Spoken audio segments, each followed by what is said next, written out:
It looks like it's 1 o'clock. So good afternoon and welcome to our latest webinar, Building for the Future, Harnessing HUD's Green and Resilient Retrofit Program to Combat Climate Change. My name is Elizabeth Owens and I am the Director of Risk Control and Consulting team at HUI Group. With the storms increasing in intensity and what seems like a once in 100-year flood event occurring every month lately, we're thrilled to bring to you all Jeb Bonnett and Lindsay Garrard from AEI Consultants. Jeb is the Vice President of HUD Building Assessments for AEI Consultants and will be providing an overview of Green and Resilient Retrofit Program, or the GRRP. The government loves the acronyms. Funding opportunities that can be used to address public housing challenges related to climate resiliency and environmental, social, and governance, or ESG.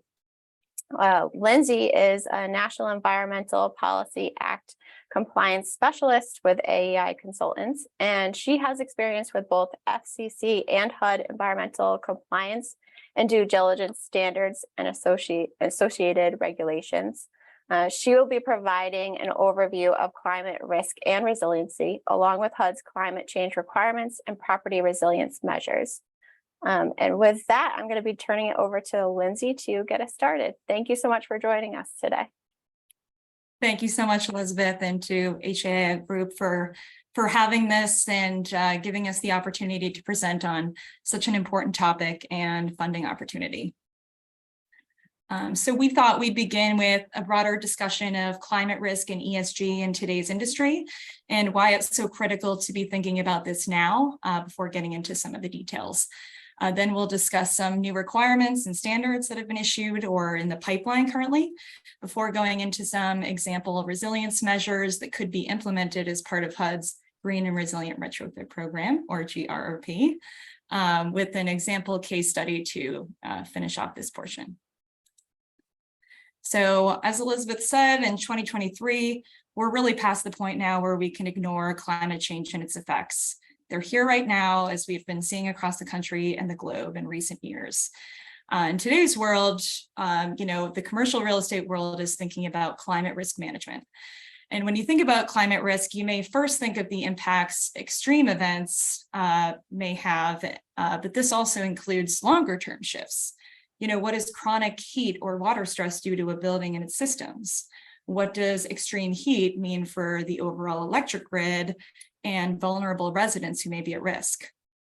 There's also this idea of transitional climate risk, which is those risks associated with society's transition to a lower carbon society. So changes in policy, for example, carbon emissions regulations, changes in technology, the market, and organizational reputation. So these last two we can see in the industry's embrace of ESG, this more holistic investing framework that weighs environmental, social, and governance issues and emphasizes sustainable and ethical business practices.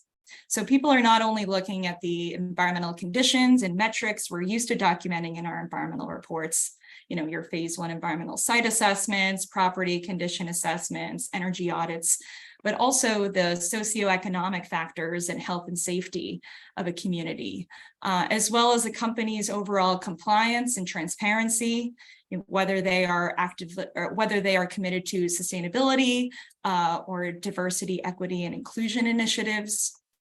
And so this is information that is actively being sought out. It needs to be documented, as you can see from the services we offer on the different environmental, social, and governance levels. So there are a multitude of factors, of course, influencing the focus on ESG and climate risk, and a few are noted here. Rising insurance costs has definitely been one at the forefront of your minds lately, I'm sure. But we're also seeing how property values and exit strategies may change as stakeholder awareness about these hazards grows.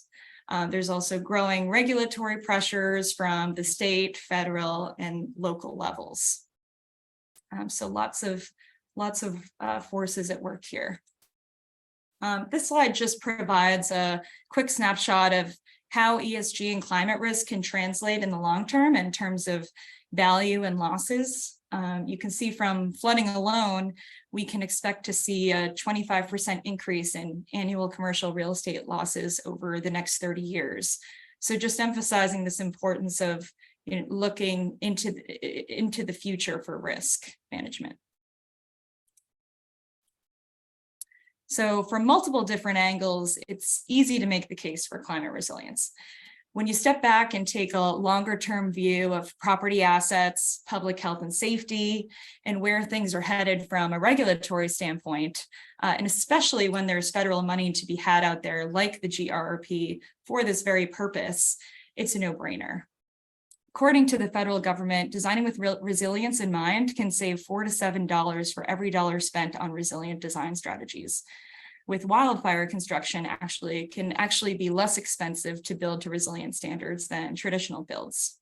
So when a property is better prepared to withstand these impacts, it can better maintain its value and net operating income, and it's less susceptible to damages that interrupt daily life and services. And when we're talking about affordable housing, multifamily housing properties, that daily life is, life lived by residents in their homes. Ultimately, housing plays this critical role in public health and safety. Residents need a safe and reliable place to live. And the larger community depends upon the health and safety of their residents and businesses for revenue and community services. And that really starts at the building level. So these extreme events have significant implications, of course, for property owners, managers, investors, insurers, and lenders, but also the community at large and its fiscal health. And they can result in losses that lead to credit downgrades and climate migration, folks leaving an area due to repeated losses and high risk, and that's difficult to recover from. You are all too aware of rising insurance costs as well, and with the true cost of climate change, losses are turning out to be substantially higher than the coverage. So without property resilience on the other end, these rising insurance premiums will become unsustainable. So we need a better understanding of climate risk at the property level to ensure the right level of coverage so that we aren't just taking a blanket approach. We know of at least one insurance provider that is incentivizing resiliency by giving better rates to clients who implement resiliency measures. So that's something we hope to see more of in the market. Lastly, we're all in the affordable housing space. We know studies have shown that climate change impacts hit the most vulnerable populations the hardest, and these are usually the communities least equipped to bear and recover from these impacts. So these vulnerable populations include low-income communities, people of color, and the elderly. So this graphic is showing that vulnerable populations are at higher risk for flooding, extreme temperatures, and air quality health issues than reference populations. You can see particularly low-income communities have a higher risk for every indicator shown here. Extreme heat is responsible for the most deaths out of any other natural hazards. And low-income communities are often enduring more exposure on the job, as you can see here, and increased cooling costs, which are exacerbated by the urban heat island effect, since low-income and minority communities usually have fewer green spaces and shade. So addressing climate resiliency in housing directly impacts the well-being of these groups. And that's really the intent and stated goal of HUD's GRRP funding. So the current administration has, again, recognized this inequality of impacts and taken steps to tackle the climate crisis at home and abroad. So President Biden issued Executive Order 14008 in January 2021 to incorporate these decisions into considerations into federal decision-making and start building resilience against these climate change impacts.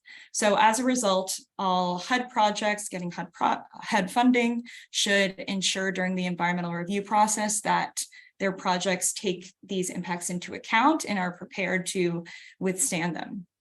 So HUD released an initial guidance memo last August for multifamily projects, and they've since released a fact sheet for all environmental assessment level applications.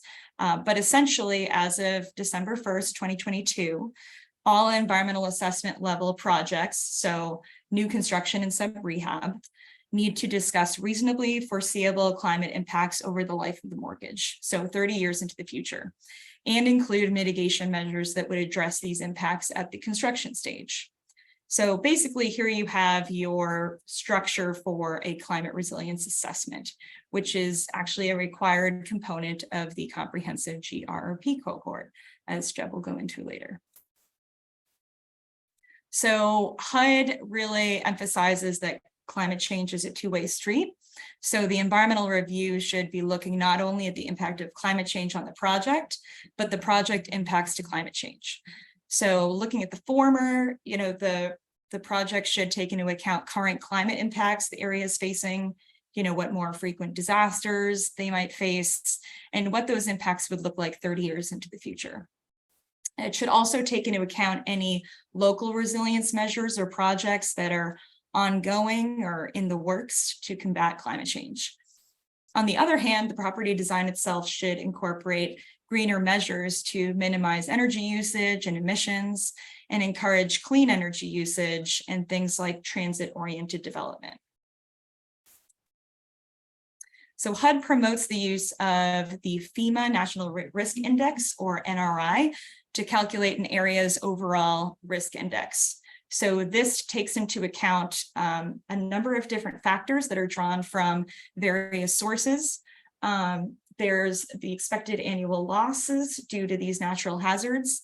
And then it also looks at social vulnerability of an area and community resilience. So the risk index is based on a combined score for your expected annual losses from these various natural hazards, multiplied by the social vulnerability score and divided by the community resilience score. So this can be calculated at the county level or at the census tract level in the NRI map. Oh, Lindsay, just a question regarding the assessment piece and making sure that your construction project, is addressing those types of hazards that have been kind of identified. Who's responsible for that? Like, should you be looking for an architect that understands that aspect, or how are you going about making sure that you're working with someone that will be able to provide those types of mitigations for you? Yeah, so it really depends on the hazard type, of course, and so that's actually something I'll get into in a little bit here with the ASTM property resilience assessment standard that's being worked on. But that would kind of outline requirements for, what qualifications someone would need to have to kind of evaluate these hazards. Okay, perfect. Thank you. Great question. Yeah, so here are the 18 different natural hazards that NRI evaluates for. In HUD, environmental assessment level applications specifically need to discuss any natural hazards that are identified as very high or relatively high risk for the property census tract. For the purposes of the GRRP as well, if there are no very high or relatively high hazards identified by NRI, the top two hazards should be discussed. So the GRRP, which again, Jeb will get into in a little bit, requires a calculation of the climate hazard risk score for a property. So this is calculated by taking the average of the national and statewide risk percentiles. So when you go to FEMA NRI, you plug in your property address in the census tract view.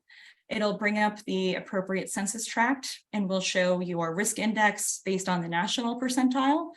But again, to get your climate hazard risk score, you would take the average of the national and statewide risk percentile shown here. So in this example, in Norfolk, Virginia, we would take the national risk percentile of the census tract, 88.43, and we would add that to the statewide risk percentile of 97.8 and divide by 2 to get our overall climate hazard risk score of a 93.115. So there are a number of climate change tools that document current conditions or can be used to, and that project out conditions 30 years into the future.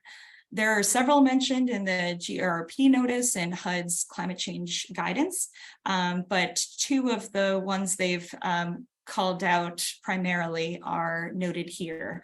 So Climate Explorer is on the left, and this is showing high tide coastal flooding, again in Norfolk, Virginia, into the next century under a low emission scenario in the blue and a high emission scenario in the red. Risk Factor is another tool that looks at climate risks in 30 years, as you can see here. This tool focuses on risk levels specifically for flooding, wildfire, extreme heat, and most recently they added wind as well. So again, I wanted to discuss very briefly the new ASTM property resilience standard that is currently being worked on. Our CEO, Holly Niebuhr, actually has been on the task force helping to develop this for the last 2+ years. It has been, a longer process because it's a collaborative, consensus-based process, but it's something that they're hoping to finalize soon. So this would become part of the suite of existing standards for commercial real estate due diligence reports. So you have your phase 1 environmental site assessment, your phase 2, your property condition assessments, and now you would have this property resilience assessment. So this concept of fiscal risk to buildings and how to assess risk and resiliency is really the focus of the PRA, but as we've discussed, it really sits within the confluence of all of these various needs and different forces at work. So real quick, the draft property resilience assessment process involves 3 major stages. In the first, all of these natural hazards influenced by climate change are screened using a variety of commercial risk mapping and modeling services out there, as well as public sources to determine what specific hazards a property may face in a given area. And it would also look at local municipal resilience plans or even site-specific property plans and how they may influence that. The second stage involves an actual site inspection to take the site characteristics and particular vulnerabilities of a property into account in order to generate a risk rating and estimates for potential damages. And then in the third stage, property resilience measures would be identified for these risks and customized to fit the proposed project. So this kind of goes over the same 3 stages again. And advanced engineering or design consulting, or even a full community resilience study may be recommended as kind of a 4th step, but that would technically be outside of the scope of the PRA.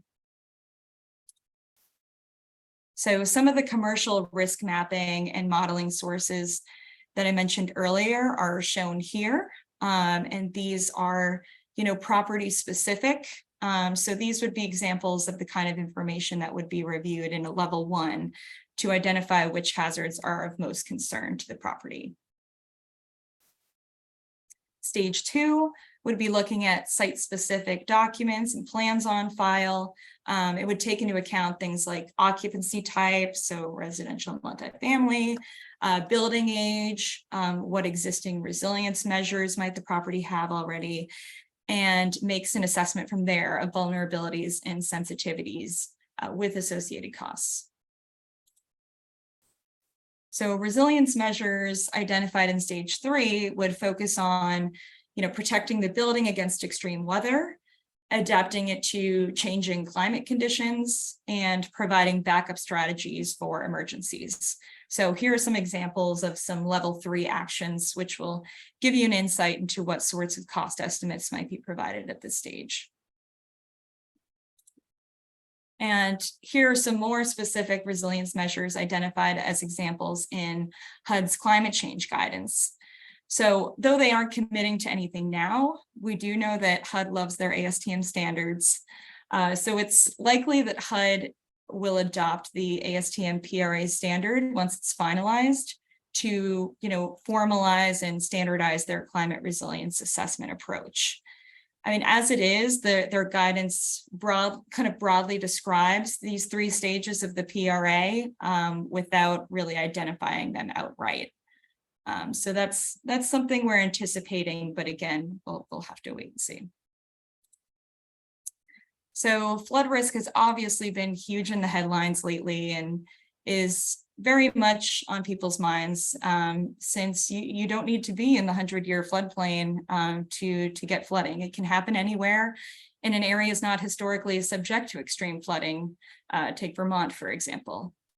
So today's flood insurance rate maps we know are in large part outdated and do not factor in increased frequency of extreme precipitation events.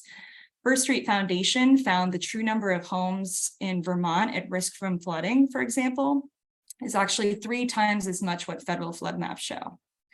So elevating the structure or structures is widely recognized as the most effective flood mitigation strategy, but it isn't always an option with existing buildings, based on construction type. So if this can't be done, the next best measure is floodproofing to or above the base flood elevation. And this could be wet floodproofing, letting floodwaters enter the building and using flood damage resistant materials and techniques to prevent damage below a certain elevation. Or it could be dry floodproofing, which prevents water from entering the building below a certain elevation using sealants, shields, and other measures. And the floodproofing may involve elevating or dry floodproofing critical utilities within the building as well. Flood barriers such as levees or flood walls are another option.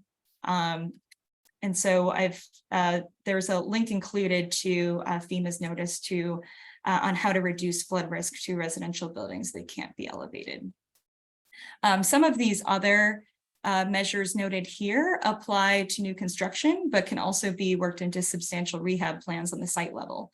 So things like implementing natural, permeable landscaping enhancements, green roofs, native plants, and stormwater capture and reuse. So these properties are better able to absorb floodwaters. So we're seeing cities and towns on the local level taking the initiative and implementing some of these resilience requirements for new construction. In 2019, the Boston Planning and Development Agency developed and adopted coastal flood resilience design guidelines for new construction and building retrofits. They also incorporated a coastal flood resiliency zoning overlay into their zoning code. And they based this overlay on areas of the city anticipated to be flooded with a 1% annual chance storm event in 2070, given 40 inches of sea level rise. So you can see these striped areas are areas currently in the 100-year floodplain. And these light blue areas are all of those areas included in this coastal flood resilience zoning overlay based on this 2070 flood event. And so through this mechanism, they established a sea level rise design flood elevation, which is based on the sea level rise base flood elevation plus 1 foot of freeboard for retrofits and 2 feet of freeboard for new construction and residential uses. So I thought real quick we could walk through some of the flood mapping available, the FEMA Flood Map Service Center to check whether your property is in a flood zone. So this is an example of our AEI Boston office downtown. And based on the existing maps, the effective maps are dated 2016, which is considered almost recent for FEMA maps. It's a bit difficult to see with the 3D rendering, but our building is just on the edge of this orange zone, the 500-year floodplain, and appears to be right on the cusp of the 100-year floodplain, the blue area, which has a base flood elevation of 10 feet. And if we wanted to check whether there was any more recent data available, we can check for preliminary or pending maps that may be based on more recent flood insurance study data, but haven't yet been published. So we have our suffix here of 0081J, and typically the next available preliminary map would have the next letter of the alphabet. So if we go to show all products, and it would load any effective maps, any preliminary and pending maps. And you can better base your risk on more up-to-date data. And HUD requires the best available data. They'll go with the most conservative data. So here we can see that there are some preliminary maps available. And when we bring up these panels, here we go. We can see that 0081K has been released, though not made effective yet, and dated from 2020. And if we bring that up, we can check to see if any of the flood zones have changed. And in this case, they appear to be the same. Here's our building right here. But again, this can sometimes be, a different result. And so it's important to be checking the most up-to-date data. So going back here to our slide, we also are highlighting the BPDA zoning viewer, in which they show whether this property is located in the Coastal Flood Resilience Overlay District, and we see that it is. And the sea level rise base flood elevation for this property has been identified as 19.5 feet. And so when we compare that to the 10-foot base flood elevation here, based on the data that was published in 2016, that's a significant difference and something we should be preparing for. So I will end with a case study example. This is a case study that has been highlighted by the BPDA. It's called the MARC, and it's a mixed-use development that includes 7 affordable units. And this did have the ground floor elevated to that future sea level rise base flood elevation, with it also an elevated sheet pile bulkhead shoreline stabilization structure. So you can see that they have included wet floodproofing measures in addition to all of this, with engineered flood water openings and an underground stormwater management system. The building is LEED V4 certified for BD&C new construction, with a silver certification with 55 points. They used all efficient heating and cooling systems with light colored reflective roofing materials, which can also be very effective, as well as water reduction strategies and electric car charging stations. So this is a great example of what could be done, with GRRP funding to really prepare for the next generation of resilient buildings. This is what building for the future could look like. So with that, I will stop here. Quick intermission to answer any questions people might have before handing it over to Jeb to talk about the GRRP. I just wanted to discuss the FEMA maps, because the couple of examples you gave were close to the sea, but the FEMA maps do apply across the country. And just wanted you to speak a little bit about that, I guess, just to stress that flooding is not something that only the coastline needs to be concerned about. Yes, correct. We also have to take into consideration riverine flooding, and again, flooding can happen anywhere, and you don't need to be near a coastline or near a river, stream, or water or similar a body of water to experience flooding or be in the 100-year floodplain. And then with regards to some of the tools, and it's amazing that you guys are providing links to these that everyone can access. Are there some of them that have capabilities to do multiple properties at once, or is it a one address type of format for them to pull back? Because some of them do have several, properties that they may be interested in looking up at a time. Yes, that's a great question. I believe it's just at the property level. You can do the property level as well as the city level. Oh. But I believe it since it's so specific to the property, different reports would need to be pulled for each property, but a property resilience assessment could, in theory, evaluate multiple properties as part of a portfolio or a loan. Okay.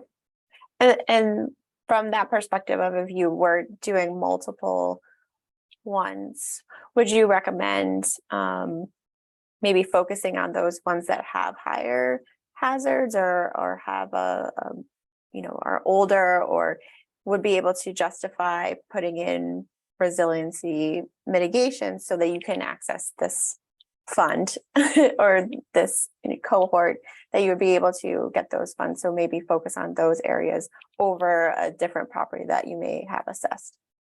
Yes, great question. That's actually something that is taken into consideration when HUD is looking at these GRRP applications, and they're kind of prioritizing those properties that are at higher risk or older and in most need of retrofits. So Jeb will, I'm sure, go into that soon here. Yes, I will. Okay, perfect. Good segue over to Jeb. Just a reminder that if anyone does have any questions, there is a lot of content here. So if anyone has any questions or wants any clarification, please just feel free to put them in the chat and the Q&A, and we can get that answered for you. And I think we're going to hand it over to Jeb. Yes, can you hear me? Yes. And you can see me kind of going through the slides here. Yes. Okay, great. You're all good. So we're going to talk about, I guess the rest of the presentation is just about the GRRP grants in general, quickly. And then we're going to focus primarily today on the comprehensive grant. So there's 3 different pathways. HUD has decided to call them cohorts. These 3 different pathways all have their own focus and their own grant funding amounts of money and what they're really kind of looking for. The comprehensive program is the most related to climate resiliency. And so that's what we're going to focus on most today. But we also wanted just to give you a little background on the other 2 programs as well. The Elements program is eligible for up to $750,000 in grants, mostly for maybe a smaller property. It's focusing in on electrification of the property. So they want to maybe convert natural gas into electrical wherever possible, maybe install solar panels. The elements, you have to be in the middle of a recapitalization event, or pursuing a recapitalization event. The leading edge is the second, kind of the middle tier amount of money. It's up to $10 million per property or a maximum of $60,000 per unit.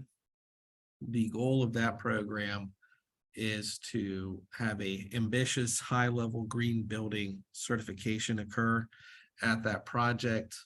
And then obviously what we're going to talk about most today is the comprehensive, which provides up to $20 million per property or $80,000 per unit maximum and rehabilitation grants. And that's mostly focused on climate resiliency, the comprehensive program. So comprehensive, is it right for you? It's are you trying to improve your utility efficiency, improve your resiliency to climate hazards? These awards for the comprehensive program are designed for the widest ranges of properties. To be selected, the property must have demonstrated utility efficiency needs or face significant risk from climate hazards. And so we're going to go into the prioritization of because these are competitive awards. You can't just apply and, say, hey, I met the criteria, therefore I get the grant. HUD does want the properties of highest need to achieve and receive the grants. And so we'll go over that a little bit later. Cohort eligibility. This is kind of an important aspect to all of these GRRP programs.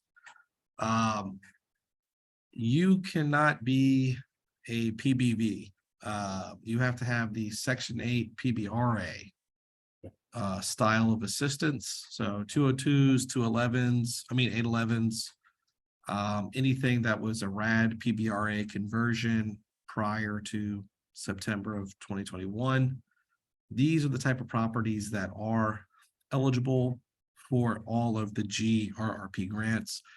There are other grants as part of the Inflation Reduction Act that are more inclusive of all styles of properties, including PBV. That has to deal with the Department of Energy home rebate program, and there is significant rebate opportunities there. That we believe the federal government is working with the states now to disperse those funds to the various states, maybe in the fall or during the winter. And those will be another great opportunity for PBV properties to get reimbursements for energy upgrades. But again, for the GRP, you need to be project-based rental assistance PBRA. And here are just some examples of those type of contracts. There is cost sharing and cost batching required as part of the comprehensive plan. So this is detailed more in the housing notice, but really what you have to think about is anything related to climate resiliency and utility savings. The government will reimburse all of your expenditures related to those high impact items, but other items that you may be considering as part of like a renovation that are not related to climate resiliency or utility savings, as the owner, you would be required to fund those activities yourself, maybe separate financing, other sources. To be eligible, not only do you have to have the PBRA that we discussed, at least 50% of the units at that property have to be PBRA. So it can't just be like 20% or 30%, at least half of the properties at that complex must be PBRA.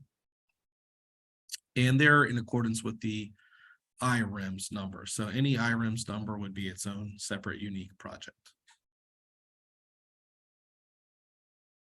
Regarding the affordability periods, the GRRP provides the money in two different ways. They provide it as a surplus cash grant, or it could be a loan. If it's a loan, you have to extend your affordability period up to 25 years. If it's a grant, apologize. If it's a grant, you have to extend your affordability period up to 25 years after closing. If it's a loan, you only have to extend your affordability period 15 years. The difference between the grant and loan, obviously the grant, there's no interest that you have to pay. For the loan, it's a 1% interest loan.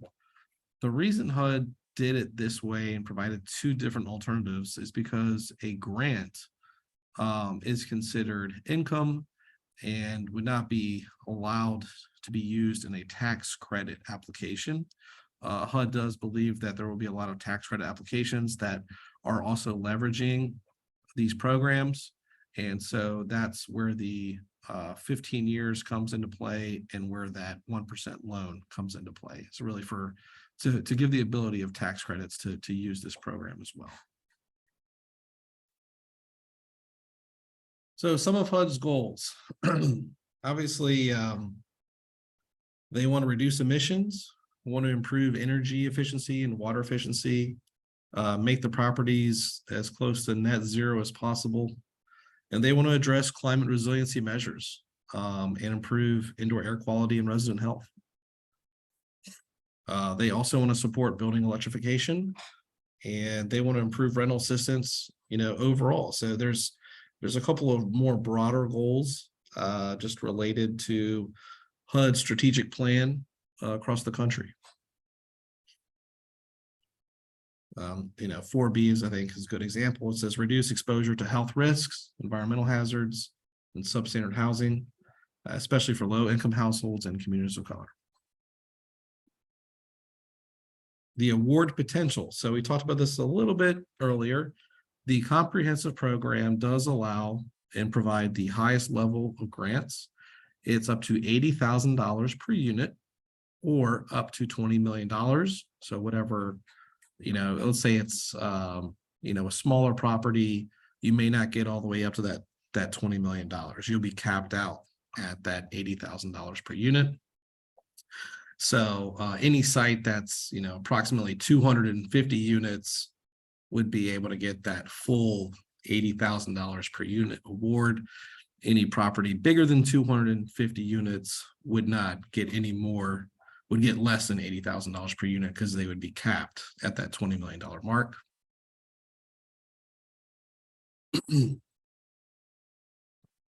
So we did detail some of the cost sharing measurements just related to any of the renovations that may also occur that are not part of the goals of the HUD program. The owner will have to provide separate financing for. And here's an example of a chart where you can see, here's the cost share items versus the high impact items versus the transaction costs. You can see a couple of different scenarios of what that looks like or what that could look like for different properties. Your transaction costs are allowed to be part of that $80,000 per unit award maximum.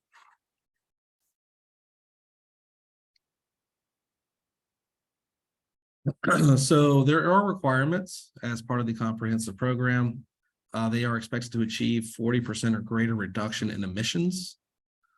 The scope of work must result in the reduction of energy consumption of at least 25%. Now, they will be, ongoing and preliminary energy statement scores that we call them SEPs, where they'll kind of benchmark your property, look at your utility bills. And then after all of the work is completed, they will continue to look at your utility bills for the next 5 years. And they want to ensure that there's at least a 25% reduction. Some of the other, more specific requirements are replacement of anything, any Energy Star options. Let's say it's, clothes washers or dishwashers or refrigerators. If there's an Energy Star alternative, they will need to be part of the scope of work, as will installation of water sense, plumbing fixtures, toilets, shower heads, faucets, things like that. Requirements would also be replacing standard bulbs with LED bulbs and recommending different resilience measures identified in the climate resiliency assessment that has to be performed. There are also environmental reviews and accessibility reviews that will be taken into consideration as part of the scope of work.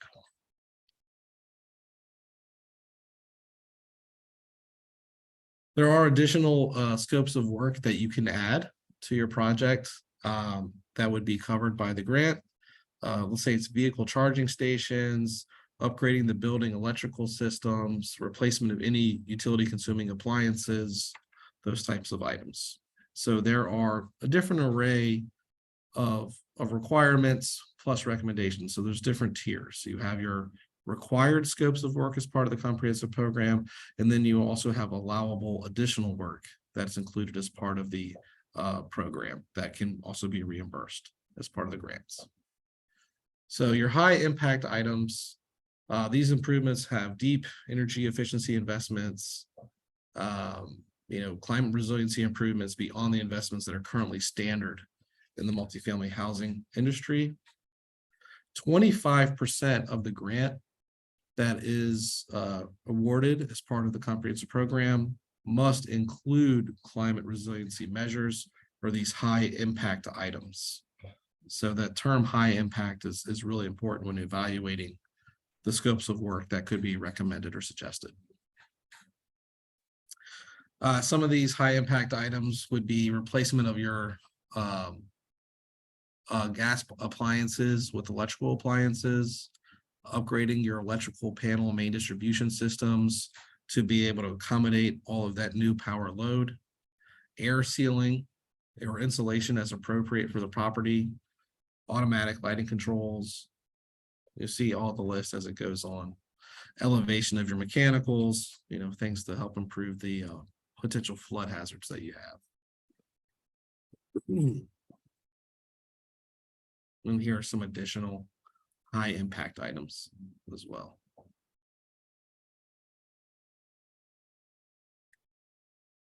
So we talked a little bit about the prioritization of how you can win these awards. And Lindsay went over the NRI. You have to have a certain NRI score in order to be really eligible for the comprehensive program.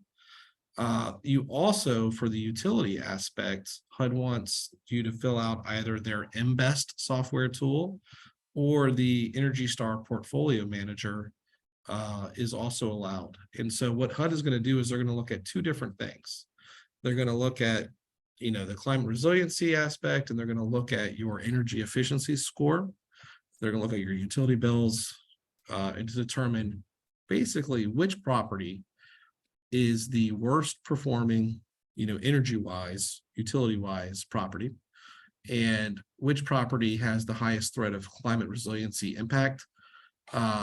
Those two categories combined will then determine, which project they select or grant the probationary award to.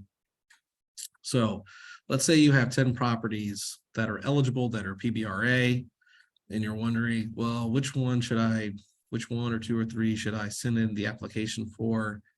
You can, perform the MBEST, you can populate the MBEST software, or we can help you populate that.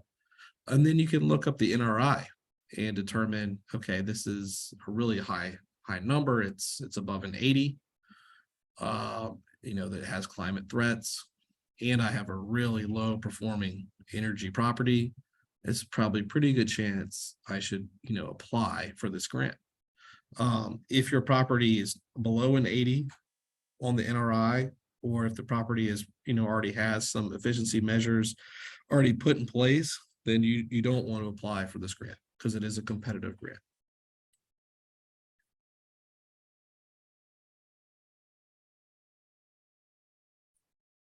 Again, so for the portfolio evaluation, are you a Section 8 PBRA property with at least 50% units assisted?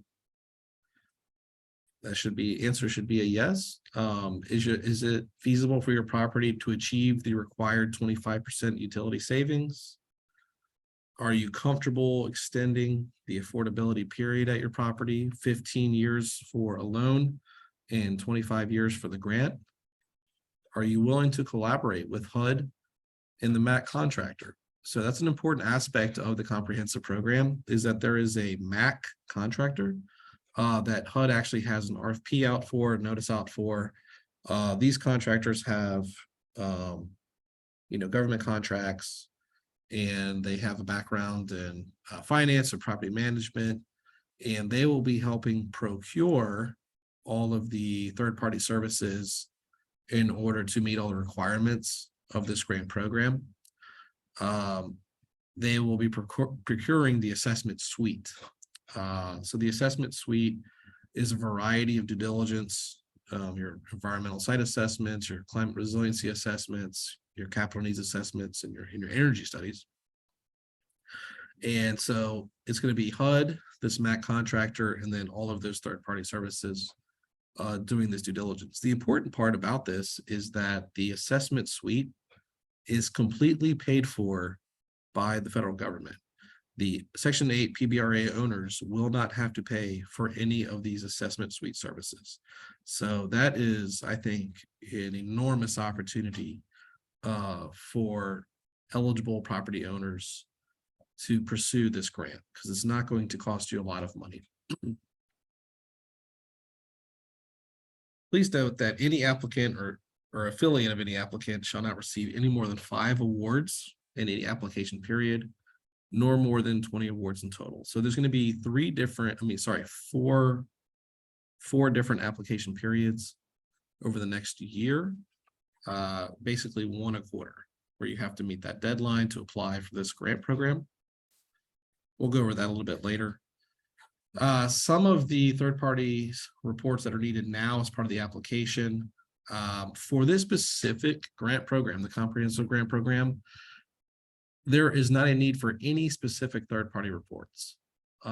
You as a property owner will have to, you can, do the MBEST software or perform a SEP with the Energy Star portfolio manager. Now, you can hire a third party to help you with these, with the MBEST and Energy Star.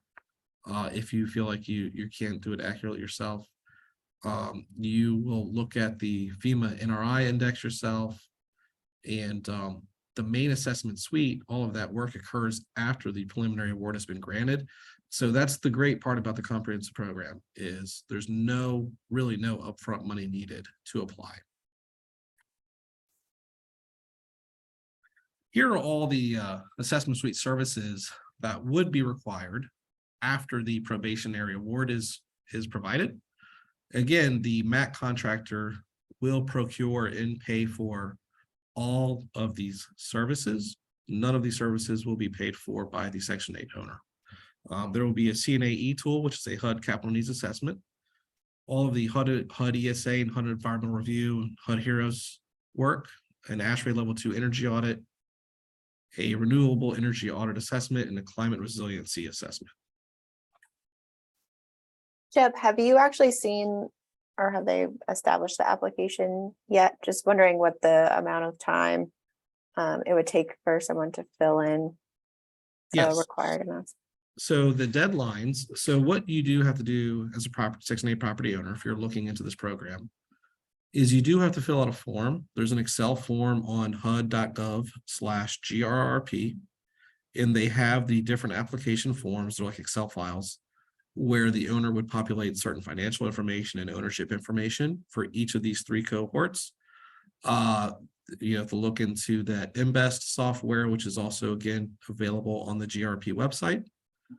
And they would have to get all this information in for this first wave is the end of August. So this is the very first chance that anybody can apply for this grant program, for the comprehensive grant programs. So considering that there's not a lot of need for other reports, I think if somebody was really interested, that was on the call today, really interested in these programs, in this specific comprehensive program, you can always email me or talk to me later about it. I can give you some more information about it, but I think honestly a month is definitely enough time to prepare an application, considering there's not a lot of reports needed. Okay, great.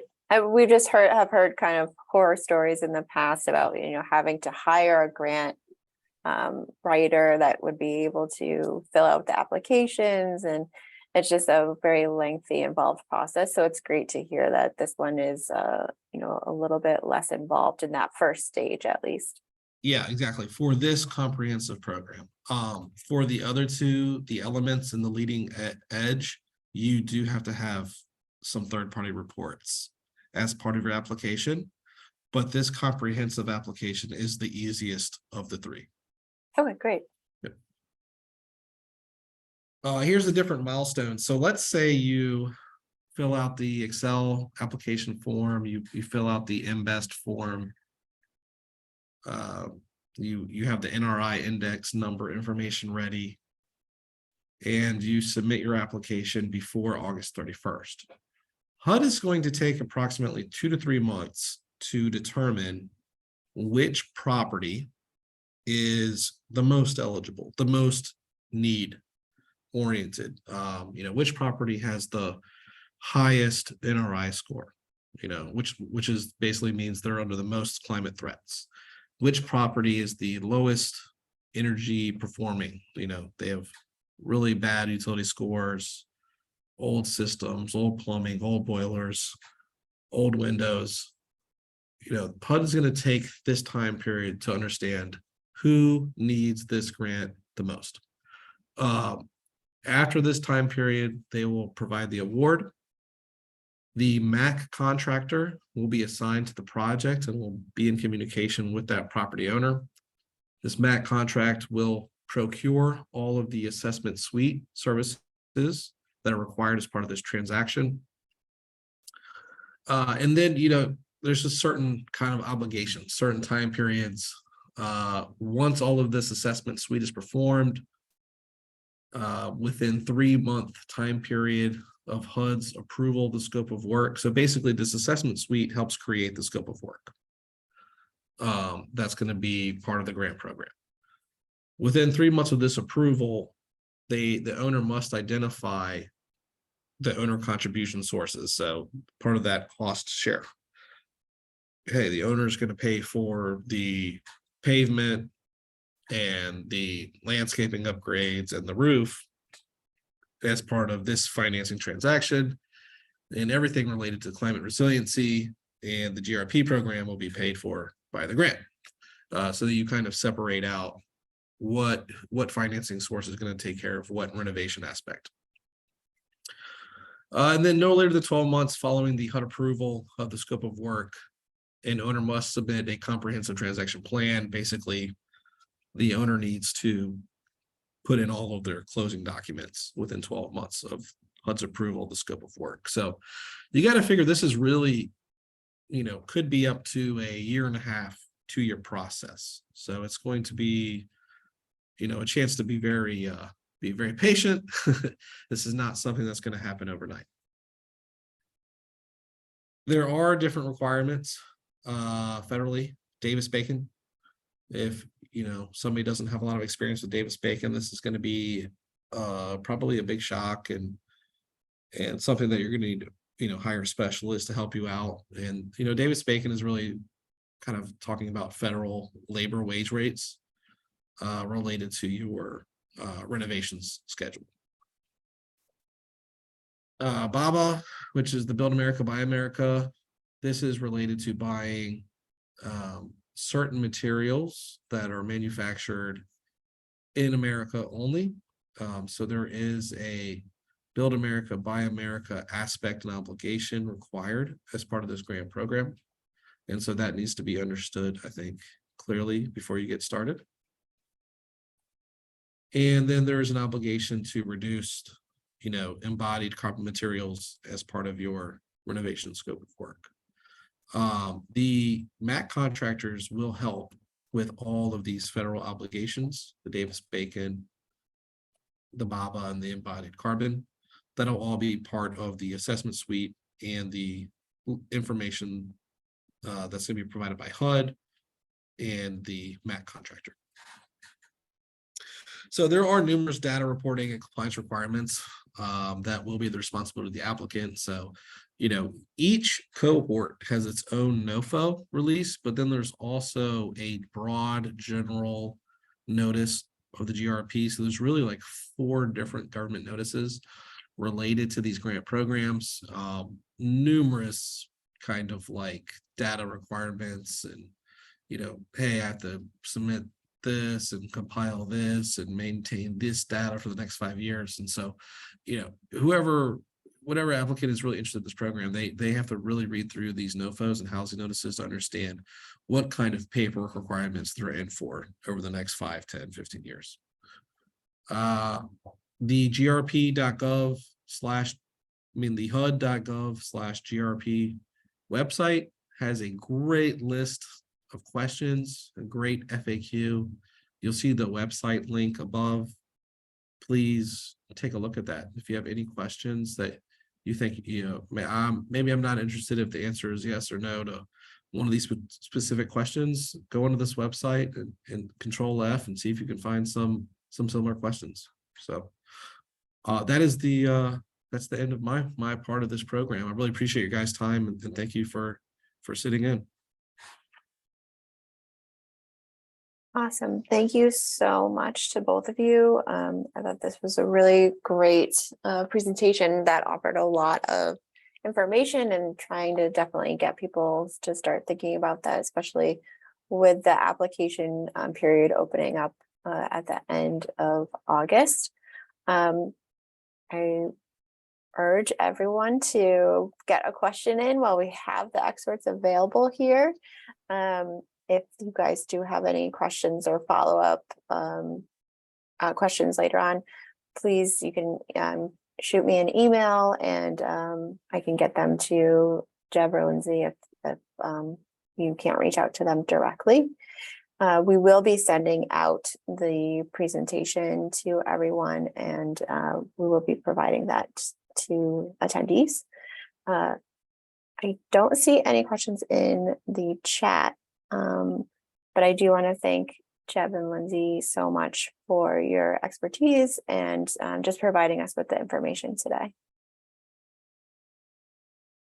Thank you so much. Absolutely. Thank you. Again, please reach out if you have any questions from us. And it was a great opportunity. Thank you so much.